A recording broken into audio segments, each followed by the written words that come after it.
A handbag retailing at $1,200 in a department store can carry a production cost that industry analysts and investigative journalists have estimated, in some cases, at under $100.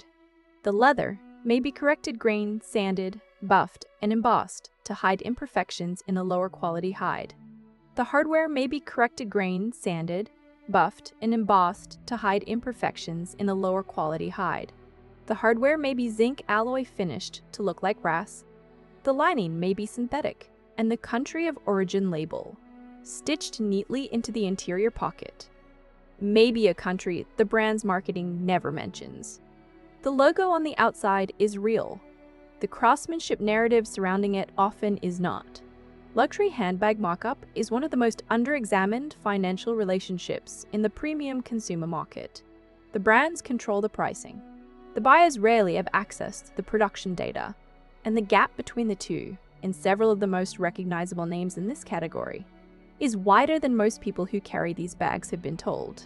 By the end of this video, you will understand exactly how the markup system works, which brands are charging the largest premium above what their materials and construction justify, and what to look for before you spend 4 figures on a bag. The handbag market operates on a principle that most industries would find difficult to sustain.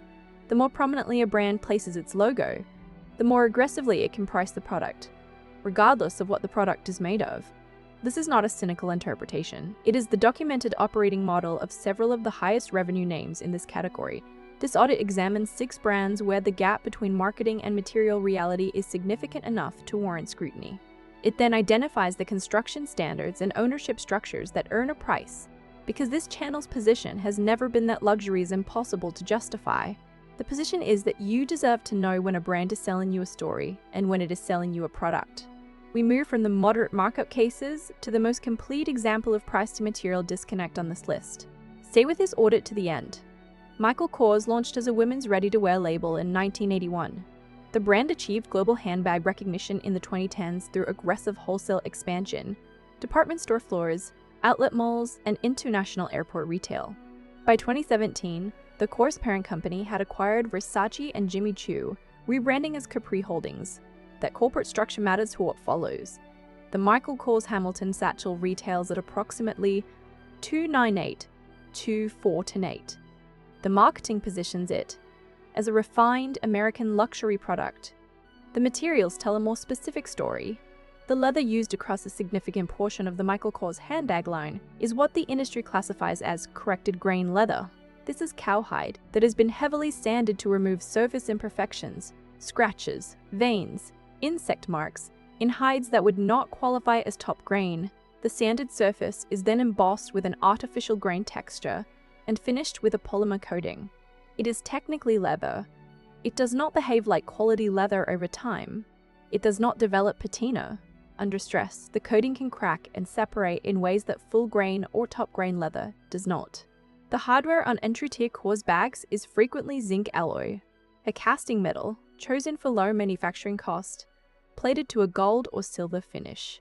Zinc alloy hardware can tarnish, chip, and corrode with regular use at a rate that solid brass hardware does not. At $400 for a corrected grain leather bag with zinc alloy hardware, the buyer is paying a significant premium above material cost. The Kors logo is doing meaningful pricing work that the construction is not doing. Kate Spade was founded in 1993 by Kate and Andy Spade in New York. The original brand was built around a specific, recognizable aesthetic: structured nylon bags with clean lines and a direct, witty design language. The brand earned genuine loyalty through a genuinely differentiated product.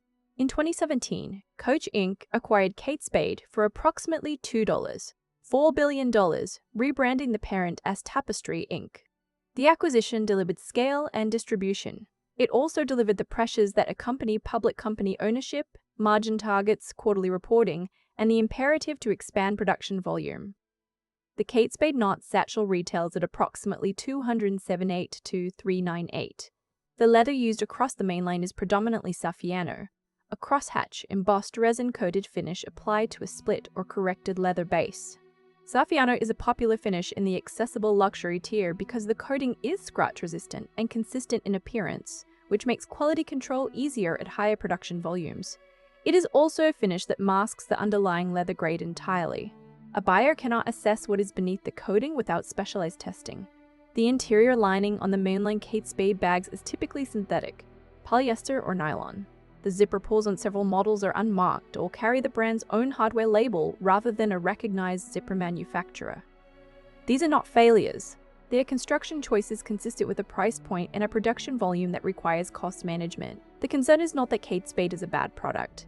The concern is that the brand still communicates with the design authority and price positioning of the pre-acquisition era, while the construction behind that positioning has been optimized for margin in the years since.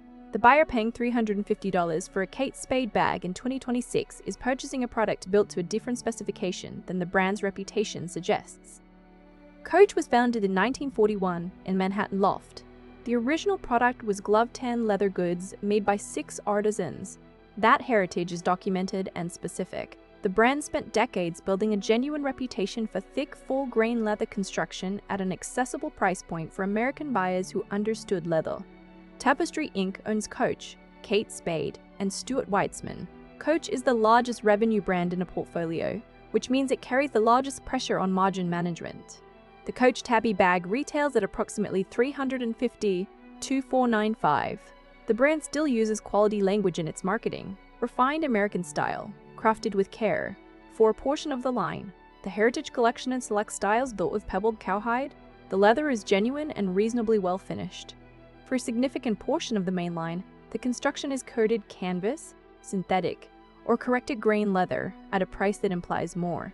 What the brand wants you to believe that the Coach purchase is a connection to 40 years of American leather craft, to a Manhattan loft in 1941, to artisans who understood glove tanning. What the product often shows: a coated canvas exterior with branded hardware, a synthetic lining, cemented trim pieces, and country of origin labels from production facilities in China, Vietnam, and the Philippines. The distinction between the heritage narrative and the current construction exists. The buyer should know it exists before they invest $400 in the premise. These checks require no expertise. They take 4 minutes. 1. Find the leather grade in the lining tag, or examine the raw edge. Look inside the bag at any cut edge where the leather material is exposed. The strap attachment, the interior pocket opening, the top edge of the bag. Full grain and top grain leather will show a dense, fibrous cross-section on the cut edge. Corrected or bonded leather will show a painted or smooth edge, or an edge sealed entirely with paint to hide what is underneath. Edge paint that chips or shows separation at the corner is the signal. 2. Check the hardware weight and finish. Press your thumbnail firmly against the inner surface of any clasp, ring, or turn lock. Solid brass hardware does not yield or flex under thumb pressure.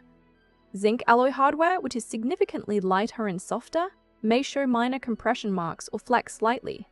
Lift the closure to feel its weight relative to the bag. Luxury hardware should feel substantial, not hollow.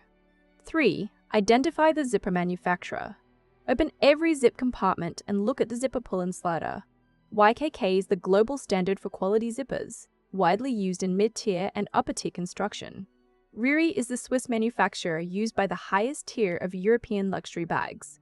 An unbranded zipper or a house-branded zipper with no visible manufacturer identification suggests a cost decision at the production level. This is a small detail. It is also one that lasts the life of the bag. 4. Ask where the bag was manufactured. Not where the brand is headquartered, not where the brand is founded, where this specific bag was made. A brand with a French or Italian heritage story that manufactures in China or Southeast Asia is not lying about its history. It is relying on you not to distinguish between history and current practice.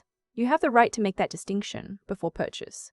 MCM was founded in Munich in 1976, and the initials stand for Mode Creation Munich. The brand built recognition on a coated canvas with a laurel print logo pattern.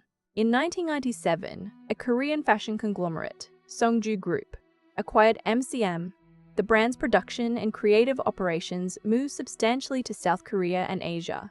The MCM stock backpack retails at approximately $550 to $795. The exterior is the brand's Visitors coated canvas, a PVC-coated cotton canvas with an embossed logo pattern. This is not leather. It is not described as leather by the brand. The positioning, however, is unambiguously luxury.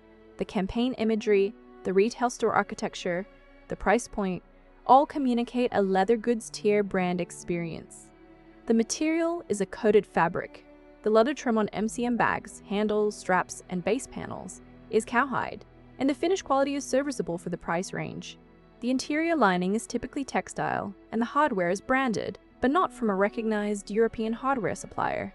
At $700 for a coated canvas backpack with leather trim, the buyer is paying a luxury tier price for a material that costs a fraction of the per unit cost that genuine full-grain leather commands.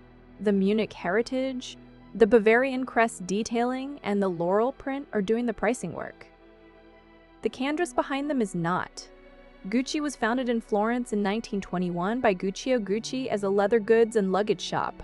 Kering, the French luxury conglomerate, has controlled Gucci since the 1990s. The Gucci Ophidia bag series retails at approximately $982-$1800. The majority of the Ophidia line uses GG Supreme canvas, a coated PVC canvas with the interlocked GG monogram. Like the Louis Vuitton monogram canvas, GG Supreme canvas is not leather. It is a treated fabric. At $1,200 for a coated canvas shoulder bag with leather trim, the buyer is paying leather goods pricing for a canvas product. The Italian leather trim is genuine. The primary surface material is not. Gucci's leather bags, where the main line does use leather, often employ corrected grain hides embossed to a smooth or textured finish. The craft heritage of the Florentine Leather Guild, which Gucci's origin story invokes, is not present in the production of most bags at this price tier. Gucci's current manufacturing is distributed across Italy and additional overseas facilities. The Florentine craft narrative is real as history. As a description of current production, it requires qualification. At Gucci's price tier, the buyer should understand exactly what percentage of the bag is leather, what grade of leather, and what the Italian craft claim specifically means for the model they are purchasing. In many cases, the brand's marketing does not make that distinction easy to find. Louis Vuitton was founded in Paris in 1854. The house built its original reputation on trunks and travel goods constructed for durability. Flat-top trunks that could be stacked, waterproof canvas, precision hardware. That heritage is real and well documented. LVMH, Moet Hennessy, Louis Vuitton, is the world's largest luxury conglomerate by revenue. Louis Vuitton is its highest revenue brand. LVMH reported a fashion and leather goods operating margin of approximately 40% in recent reporting years, meaning that for every dollar of revenue, the division retains 40 cents after all costs. For a brand at Vuitton's scale and price tier, the implied production cost relative to retail price is among the most favorable to the brand in any consumer goods category. The Louis Vuitton Neverfull MME retails at approximately $1,800–$2,100 depending on size and market. The primary surface material is monogram canvas, a PVC-coated cotton canvas with heat-stamped LV monogram and geometric pattern. This is not leather. The brand does not claim it is leather. The product description uses the word canvas. The price communicates something else. The canvas itself is durable. Coated canvas does not scratch the way leather does, resists moisture, and holds its appearance across years of regular use. These are genuine functional advantages. The trim leather, handles, piping, and tab pieces is vachetta, an untreated natural cowhide that patinas with use.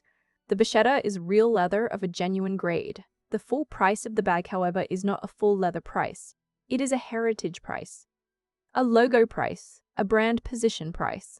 The production cost of a canvas exterior bag at Vuitton's production volume, with standardized hardware, heat-stamped canvas, and machine-applied trim, is not the production cost of a hand-constructed, full-grain leather bag. The gap between those two things and the $2,000 retail price is the most precisely engineered markup in the global handbag market. 6 brands. One consistent mechanism. The designer bag markup system operates by anchoring the buyer's perception of value in history, in logo recognition in store architecture, and in the gravitational pull of cultural status, and in quietly separating that perception from the material reality inside and outside the bag. Coated canvas is not leather. Corrected grain is not full grain. Zinc alloy is not brass. These are not opinions. They are material classifications with documented performance differences over the life of a product. A bag that costs $2,000 discoated canvas S primary surface A better in product than a bag that costs $2,000 and uses full grain leather throughout. A buyer who understands that distinction can make an informed decision. A buyer who does not is choosing between stories, not between products. The brands that earn their prices in this category, Mateer Hunting, Seasoned Strathberry, and a handful of others, typically communicate their leather grades, directly disclose their manufacturing locations without being asked, and do not build their pricing on logo surface area. They exist. They're harder to find than the names on this list. They are worth the search. Drop the name of any designer bag you own in the comments. Tell me the material and what you paid. This channel will keep following the leather, not the logo. Subscribe. The luxury audit does not carry brand deals that shape what gets said or what gets left out. Every bag reviewed here is assessed on its material grade, construction standard, and price to value ratio. The logo does not get a vote. You paid for what is inside the bag. This channel exists to tell you what that actually is.